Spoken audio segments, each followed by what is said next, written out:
Hello friends! So today I am going to be talking about sinking funds. So if you are a Dave Ramsey follower, you may have heard of sinking funds, or if you are into personal finance and budgeting, this is a term you may have heard before. I'm not exactly sure why we call it a sinking fund, but that is just the term that, has just been used. So that's what I refer to them as. But a sinking fund is basically a savings fund. So you can use sinking funds for a variety of things. But for example, for us, we like to use them for expenses that we know, like bigger expenses that we know that are coming up in the future. And that way we can save little by little for them each month and put some money into each of those funds. So I am going to go ahead and be working on my computer here, and I'm going to put in my screen, or I'm going to put my screen here and then me here. So that you guys can see kind of how we set up our sinking funds, what we have sinking funds for, and all of that. So let's get started. Looking down every little bit because this is where I have my computer. But as you can see, so our first sinking fund that we have is our Christmas sinking fund. So we contribute approximately $50 to $60 into this fund every month, so that once we get to Christmas, we don't have to worry about December's budget being all off. We can just know that money is there, and get everyone that we want Christmas presents, things like that. So we have a column here that we have budgeted for the year.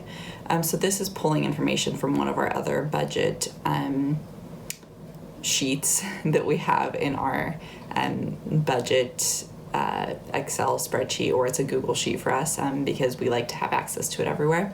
But we budgeted, like I said, $50 to $60, I think. So this was based off of our $60.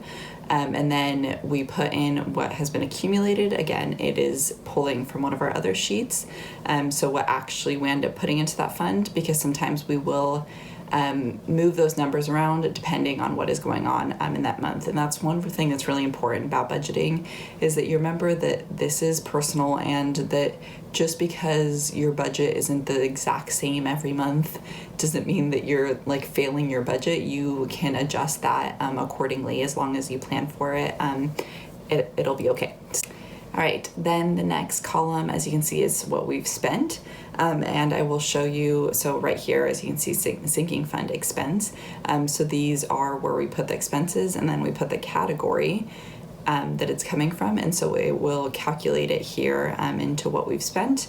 And then it will subtract the spent from the accumulated and give us an available. And then this is a plus 24 cents because of a weird like moving around money issue.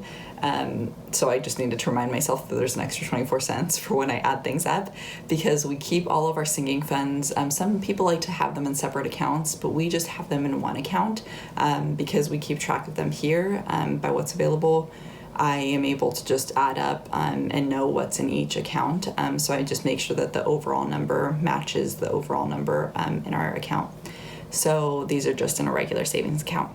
Okay, so as you can see, the next category is vacation, and we do, as you can see, budget quite a bit a year for vacation. I say this loosely because we live in Florida right now. We moved here from Arizona, and a lot of our family and friends are still in Arizona. So pretty much most of this is to go visit them. We have taken, I want to say one other, like actual, maybe two. But one of them was to go see family in Puerto Rico, where my family lives. But we took like one other vacation, just me and my husband, to Washington, D.C. last August. And that was like an actual vacation. But pretty much the rest of this has been used on plane tickets to just go back home. So that is why we budget so much for that. But that's something that was really important to us, being so far away from our loved ones. So like you can see, we have $3,120 budgeted there, and then this is how much we've accumulated, and this is how much we've spent. as you can see, we now have available like a little over $1,000, and it also has a note that we stopped at 1,000 for this year, and that was because, of course, the pandemic. So we had planned like quite a few trips for the rest of the year, and we only got to take one of those trips in February. So we decided that we would just stop this for right now because we don't foresee any trips soon, and we will be having a baby in October, so like we just won't be traveling for a bit.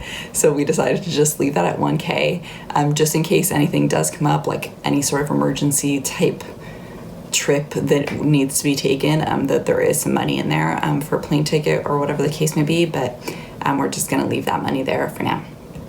Our next sinking fund is for my school.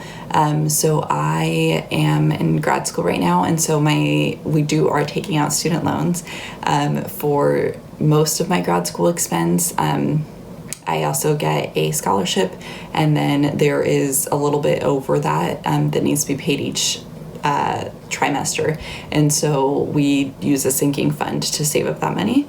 So again, this is how much we've accumulated, or so how much we budgeted, and this is how much we've accumulated. And then we've spent that much, $1,200, and then we have available $371, and so then we have it pretty much set up. So like another 170, I think, will accumulate in. We put about 160 to 170 in that account, or into that sinking fund every month. And so another 170 will accumulate in August, and then that should be about enough to pay for my extra fall tuition. So then the next one is for car, and this is for like car maintenance, anything that could come up with the cars. And so for this one's kind of one that varies a lot each month.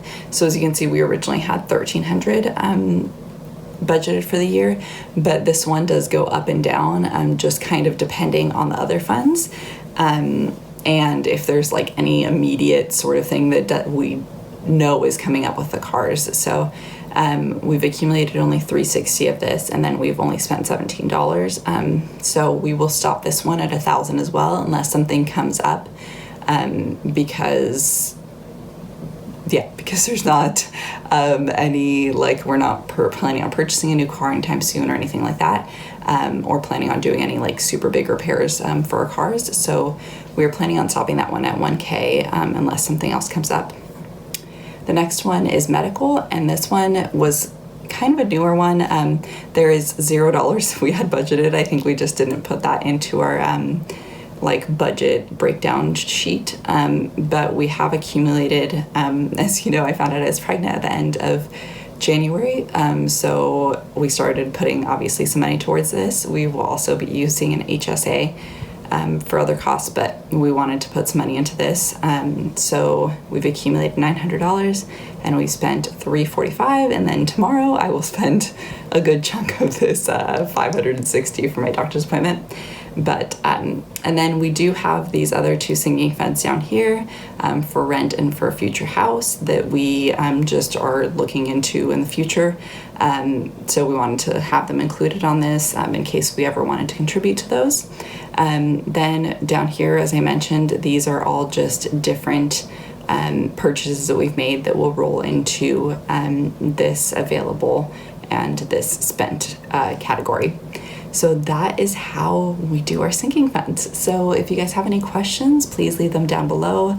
Let me know what kind of sinking funds you have, and I will talk to you guys next time. Please like this video if you enjoyed, and subscribe for more videos in the future. Bye.